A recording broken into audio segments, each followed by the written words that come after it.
नमस्कार, आप देख रहे हैं एटी मनी बनो अपना फाइनेंस मिनिस्टर। मैं हूं आपके साथ कविता थपलियाल और ये एक ऐसा शो है जहां पर हम करते हैं आपकी कंप्लीट फाइनेंशियल प्लानिंग। आपको बताते हैं कि किस तरह से आपके आर्थिक सपनों को पूरा करना चाहिए आपको सही निवेश विकल्प के जरिए। तो चलिए शो की शुरुआत करते हैं ऑन द शो के साथ। पोर्टफोलियो डाइवर्सिफिकेशन में रीट की भागीदारी, रीट में निवेश से कितना होगा मुनाफा, क्या हो रीट में निवेश रणनीति, जानेंगे आज।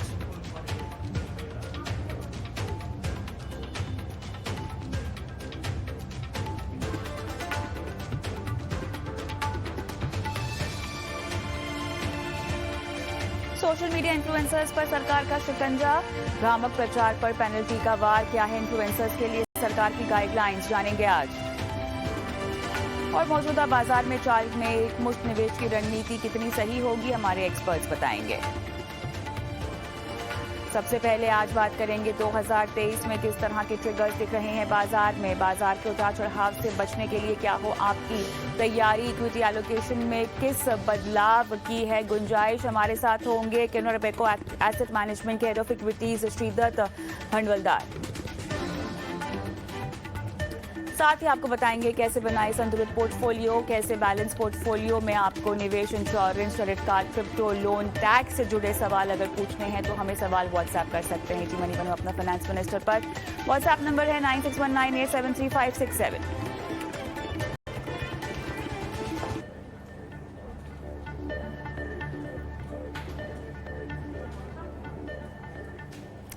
चलिए तो यहाँ पे शुरुआत करेंगे एक बेहद ख़ास चर्चा के साथ।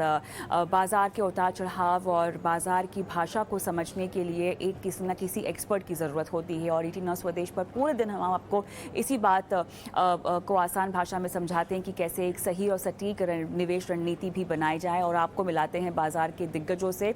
आज भी एक दिग्गज के साथ हम चर्चा करते हैं। हमारे साथ Shridatta Bhandwaldar, head of equities Canara Robeco asset management, ने खास बातचीत की 2023 पूरा साल किस तरह का रह सकता है निवेशकों के लिए, निवेश कहाँ बढ़ाएं कहाँ कम करें, बजट को लेकर क्या उम्मीदें हैं, सुनिए इस खास चर्चा के अंश।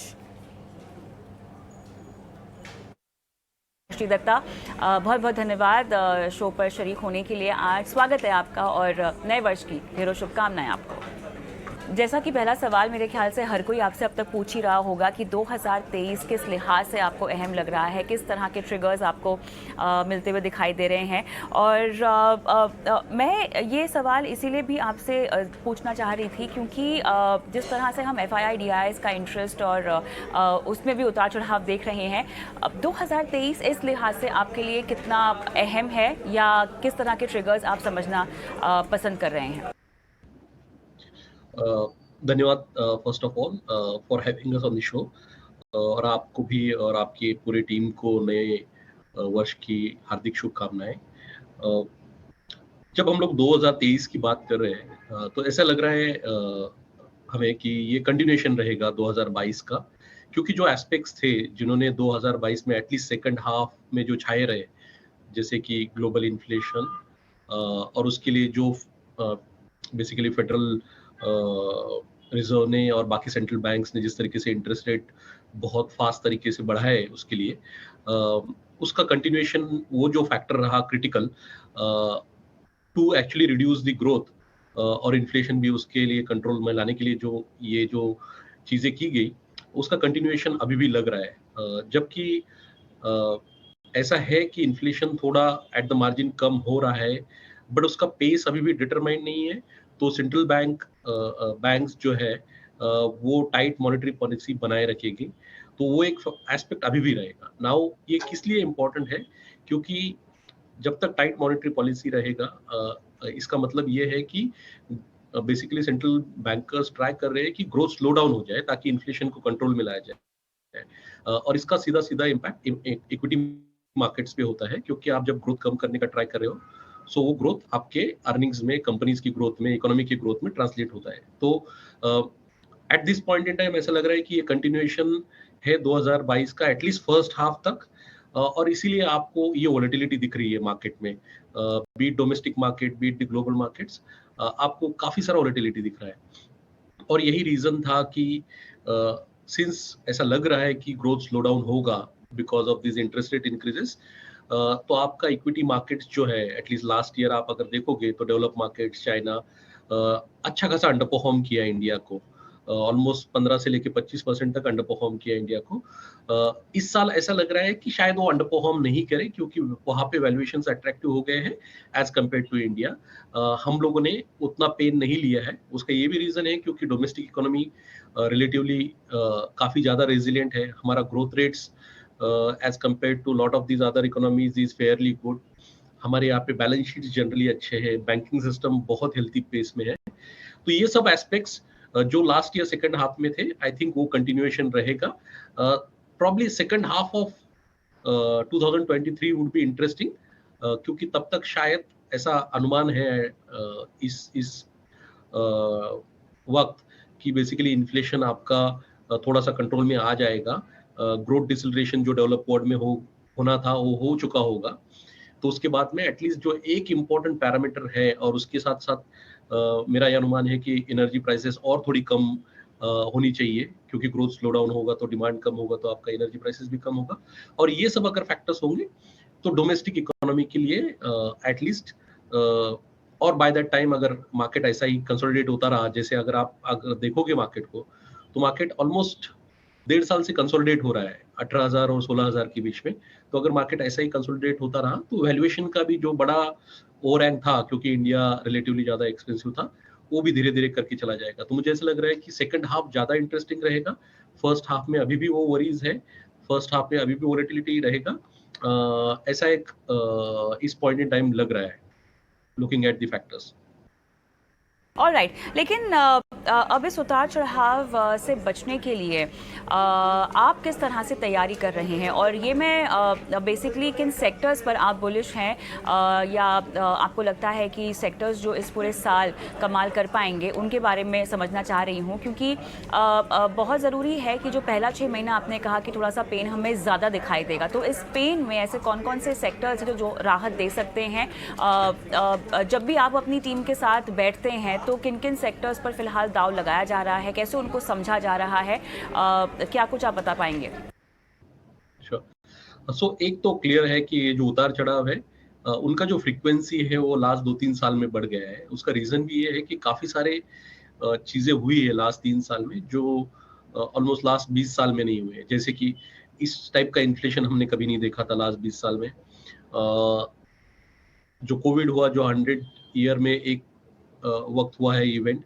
सो काफी सारे इवेंट है, जो पॉलिटिक्स है, वॉर, इतना बड़ा वॉर जहाँ पे शायद war in itself is not large, but जो पार्टीज इन्वॉल्व है बेसिकली रशिया और इन अ वे यूरोप एंड यूएस, ये नहीं हुआ था। तो ये जो उतार चढ़ाव है वो बढ़ गया है लास्ट 3 साल में, क्योंकि ये इवेंट जो है वो भी डिफरेंट मैग्नीट्यूड के हैं। हैविंग सेड दैट, इन उतार चढ़ावों को बेसिकली कॉम्पनसेट करने के लिए, वोलेटिलिटी रिड्यूस करने के लिए आप एक ही चीज कर सकते हो कि ये इस वोलेटाइल टाइम में, इस डिफिकल्ट टाइम में कहाँ पे ग्रोथ रेट रिलेटिव बेसिस पे, कहाँ पे अर्निंग्स ग्रोथ रिलेटिव बेसिस पे, कौन से सेक्टर्स में अच्छा है। और हम लोग वो जब देखते हैं तो हमें ऐसा लगता है कि अभी भी एटलीस्ट फर्स्ट हाफ के लिए जो आपके एक्सटर्नली फोकस सेक्टर्स है, यानी जो आपका बेसिकली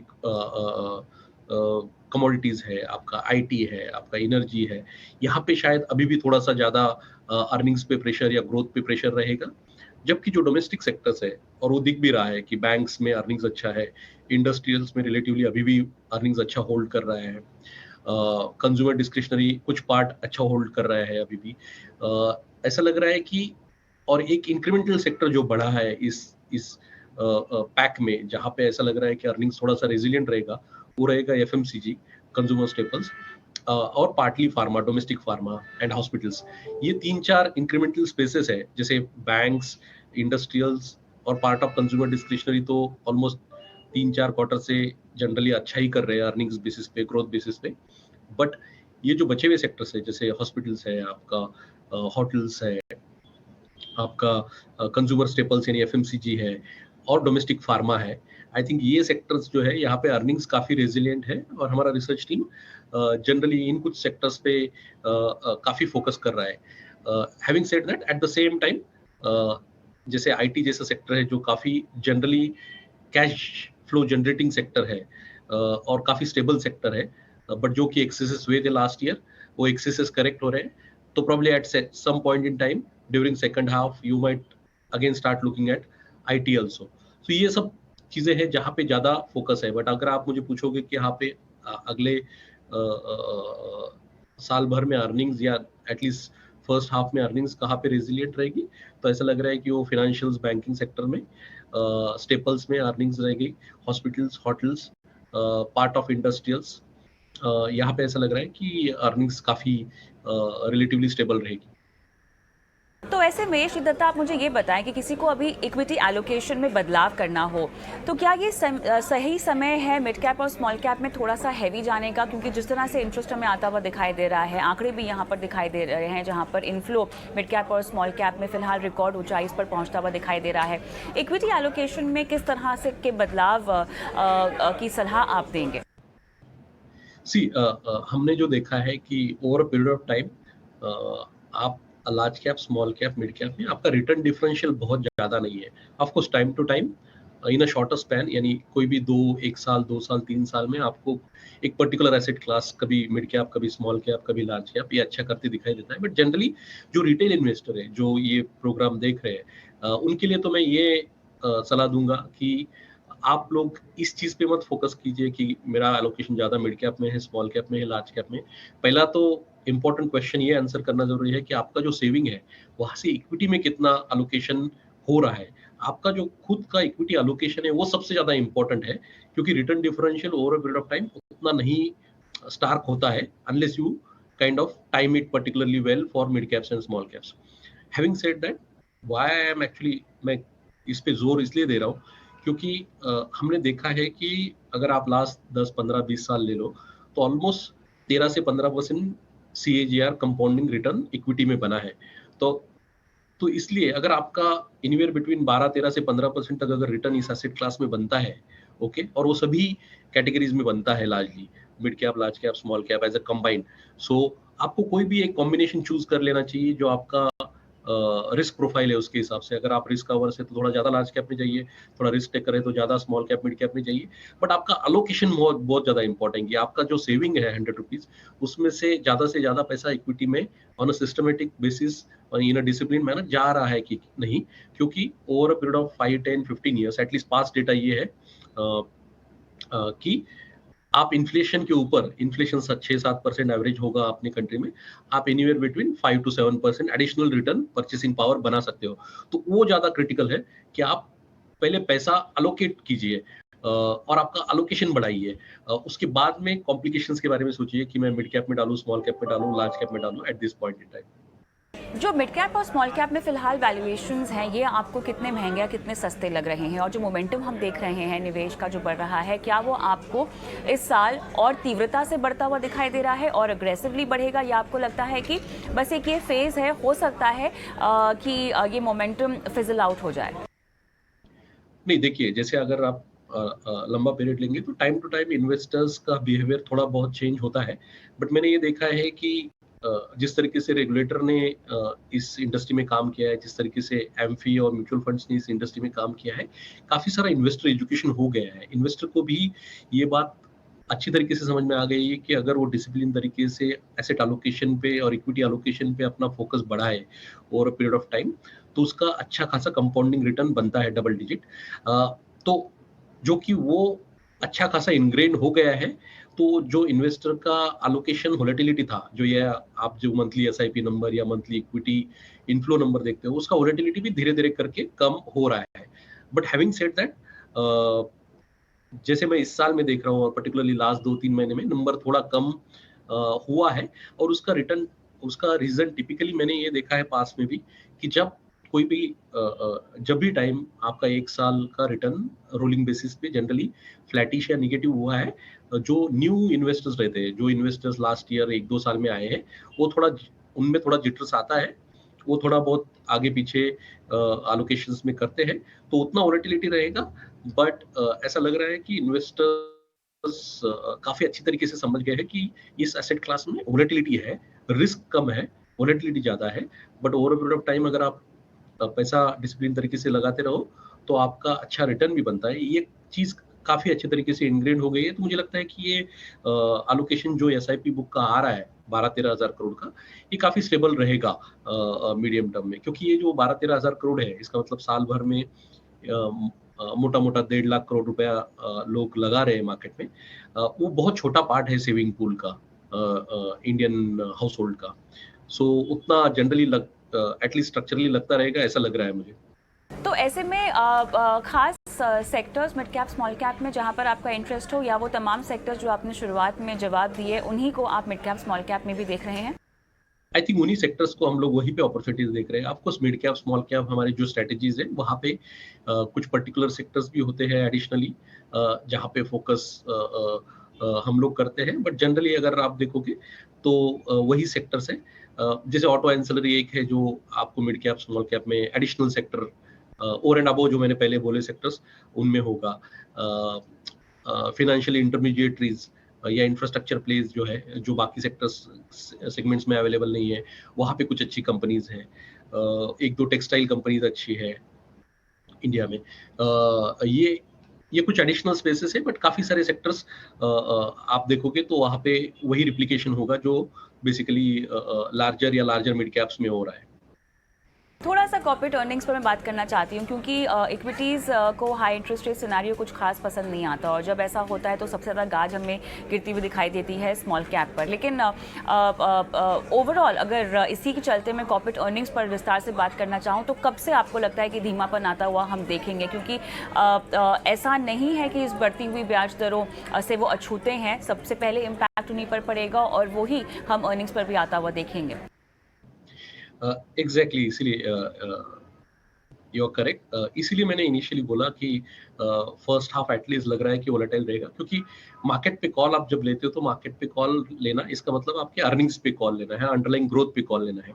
और जब आपका इंटरेस्ट रेट्स ज़्यादा होते हैं, जब इन्फ्लेशन ज़्यादा होता है, तो नेचुरली इकोनॉमिक ग्रोथ में मॉडरेशन आता है। जैसे कि फाइनेंशियल ईयर 23 में आपका 7% जीडीपी ग्रोथ रेट है इंडिया में, वो अराउंड 6 प्रोजेक्ट किया जा रहा है फाइनेंशियल ईयर 24 के लिए। इसका मतलब डिसलरेशन अर्निंग्स में एट द मार्जिन होगा।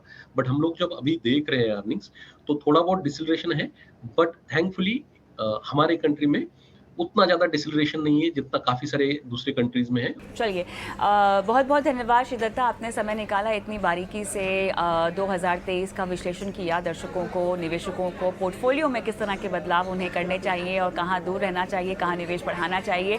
तमाम बारीकी पर बात करने के लिए आपका बहुत बहुत धन्यवाद। Thank you so much.